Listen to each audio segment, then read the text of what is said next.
So I'm just going to interject here real quick with a bit of advice here. So because I totally forgot to mention this, but if you're like me and you're lazy and you don't like redoing the same pose on both sides of the mesh, what you can do is you can press this little button up here, and what this will do is it'll mirror your poses across both sides. And if you can just see here, both the legs are moving like this. And if you're like me and you forgot to do this when you started posing, that is not a problem at all. Because if you just select the bones that you did after turning this on, and you just press like any sort of transform command, it'll automatically snap the other bone to match that bone. But while we're here, I'm just going to interject real quick and mention that it's often very important to get, at the very least, the hands to look accurate. Because if the hands of the mesh don't look accurate, then if your character is grabbing onto items, it'll look a little weird. Sometimes fingers can look broken or deformed or just unrealistic. And, so it's very important to match up the fingers, especially on your hand meshes. But in this case, I'm not doing anything with hands. And that's because I like to, when I can, keep the original hand meshes just because that's less work for me, and I'm all about thinking smarter and not harder.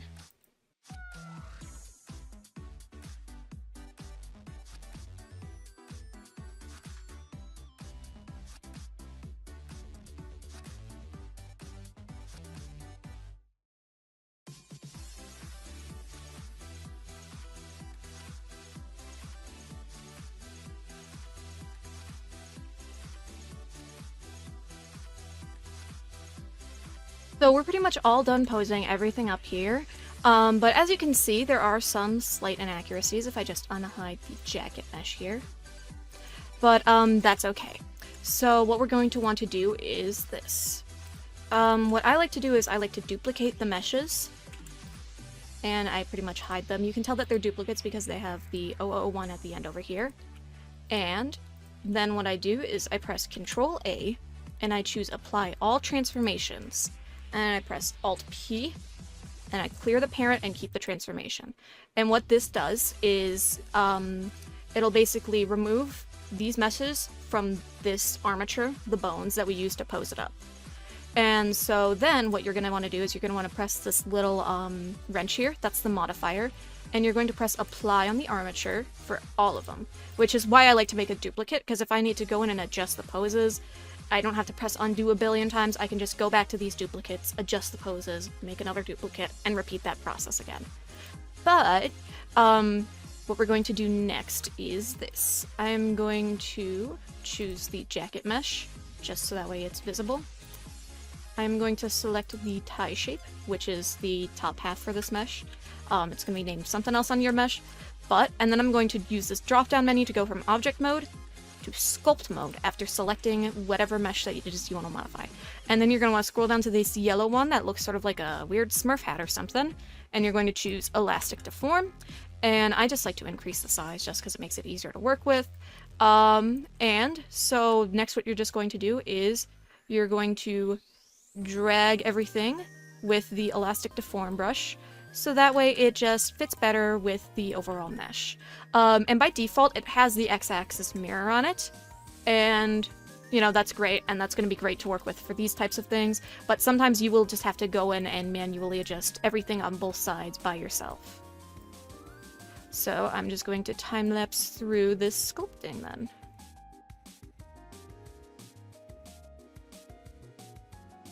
I'm just going to interject here real quick to say that this part is a little tedious, but it's also a part where you can have a bit of fun with how your mesh looks. If you have a certain way that you think the character looks, then you can adjust the mesh to match that. If you wanna, you can give your character the fattest fucking dumpy that you wanna. It's pretty easy. You can just mess around with the different sculpt tools to make it happen. I personally use the crease to give my characters big dumpies. But this is just a part where you can have fun with it, make it look how you wanna look, and just to sort of match your vision of the mod.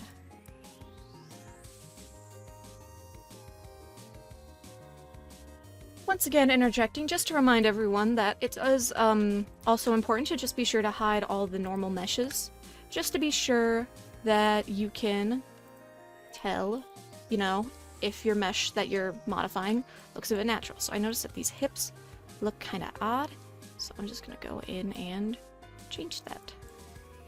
Pretty simple.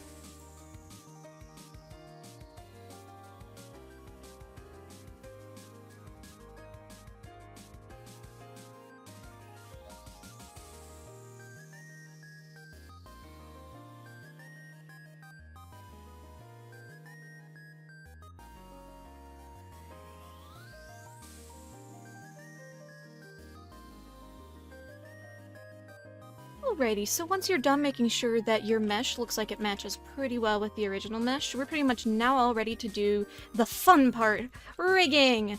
So, what I'm going to do is I'm going to unhide everything, except for the coat parts, because honestly you don't need those when you're doing Dante stuff. And what I'm going to do is I'm going to select it all, and do exactly what I did with the other mesh. I'm going to press Shift and D to make a duplicate, and then if I click it, I can take all of these duplicates by just control clicking every single one of them in this little list over here. And if I just press Control J, they're all joined together. And I'm going to rename it to something like join or dupe. You can name them whatever you wanna. Just so that way it appears at the top of the list up here, so that way I know exactly what I'm looking at here. And next, what I am going to do is I'm actually going to make sure that everything here has a material, and it looks like it doesn't have a material. So, I'm just going to give everything a material by pressing this little circle over here with the checkerboard. Just gonna press new. Nope, let's do that. I'm gonna do the same for this one. And I'm going to do the same for this one. And basically what this will do is this will make it easier to just separate them all later, but I'm actually going to join them all together for the time being while we rig. And then I'm going to right click on the root here, which is the parent armature for the mesh that I want to transfer everything to. And I'm going to right click the screen and I'm going to press parent with empty groups. And what that'll do is that'll make sure that this is under this armature. But it can't move quite yet. So if we go here to this little green triangle, I'm just going to delete all unlock groups, and that basically just deletes everything that's in there. And then I'm going to hide everything else over here. And this next part is important. The order that you do this is important. So you're going to want to select the join meshes first, and then you're going to want to press Control, and then click on the mesh that you are bringing into the game. And so what this will do is, if you go into object mode, weight paint, you can see that your mesh looks blue, but the mesh that you selected is the normal untextured color. And if you click on weights right here, you can click transfer weights, and what that'll do is it'll transfer the rigging from this original mesh over here to your mesh. That's why you gotta select it, the original mesh first and then your mesh. But you're not quite done yet. So what you want to do is you want to select source layer selections, choose by name, and this will just transfer every single weight over from the original mesh to your new mesh. Because as you can see over here, it only has one mesh. And this will take a second, but once they're all over, what I like to do next is I like to sort by name. There we go. So now everything is in proper order, and in the case of DMC5, pretty much almost all the bones are numbered, save for some of the physics bones. But this basically just makes everything super duper easy to transfer over. So next you're going to want to go to Clean. Just click that little menu down there, choose all groups. And I'll take a second just so that way it can know it's applying to all the groups.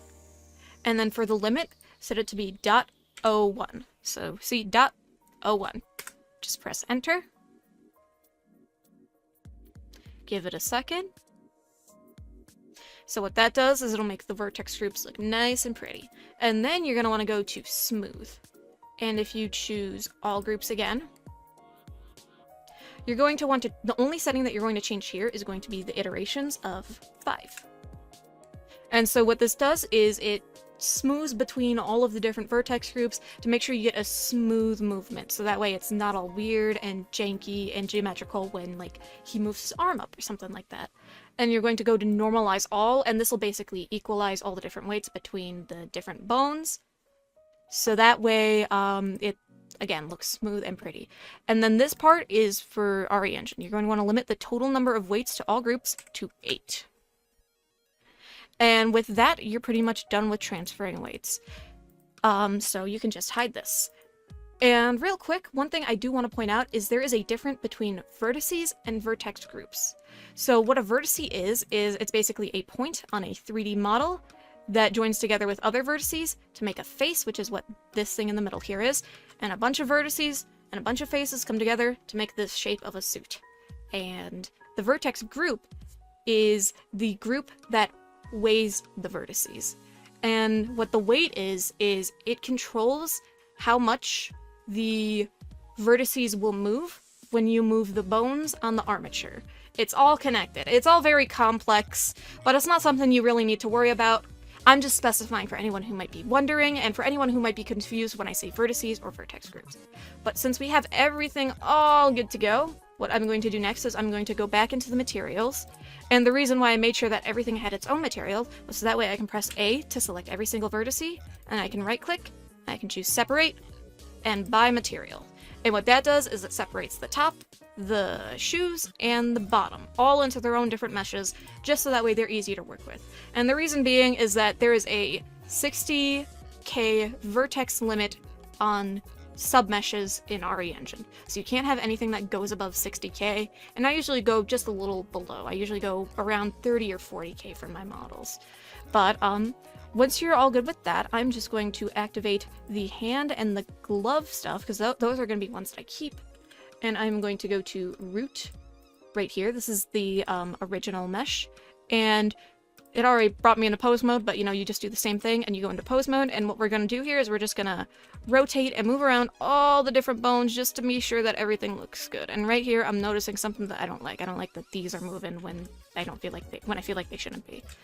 I'm also going to do what I did before with the other ones. I'm going to set it to be in front, and I'm going to change the type to stick. And I'm just going to double check